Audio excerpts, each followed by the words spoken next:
Up a correspondence with God.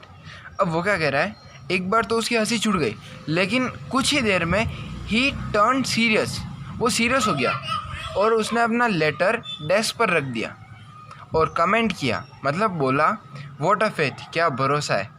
I wish I had the faith of the man who wrote this letter. मुझ में भी ऐसा ही भरोसा होता जैसा कि इस बंदे में है जिसने लेटर लिखा है। Starting up a correspondence with God. Correspondence का मतलब होता है कि राइटिंग अ लेटर और starting a conversation.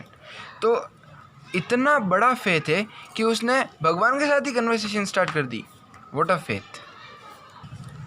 So in order not to shake the writer's faith in God, the postmaster came up with an idea, answer the letter. अब writer कौन, जिसने letter लिखा है, कौन, लेंचो। अब लेंचो का भरोसा नहीं तोड़ने के लिए, उसका फेथ इन गॉड नहीं तोड़ने के लिए पोस्ट मास्टर को एक आइडिया आया। और वो आइडिया क्या था, उस लेटर को आंसर दो। क्यों, क्योंकि वो लेटर गॉड तक तो पहुंचा नहीं सकते थे वो लोग। तब उन्होंने सोचा कि हम खुद ही इसका आंसर दे देते। Next, but when he opened it, it was evident that to answer it he needed something more than goodwill, ink and paper.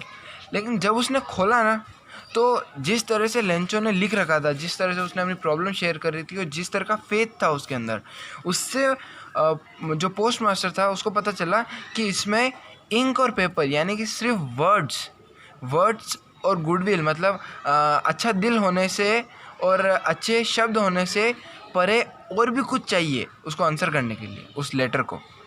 But he struck to his resolution. लेकिन जो पोस्ट मास्टर था वो अपने decision पे अड़ा रहा। He asked for money from his employees. उसने अपने एम्प्लॉयज़ से पैसों का he asked for the money to give to that Lencho. He himself gave part of his salary. और उसने अपनी सैलरी का भी एक पार्ट उस लेंचो के लिए दिया। And several friends of his were obliged to give something for an act of charity. और उसके कई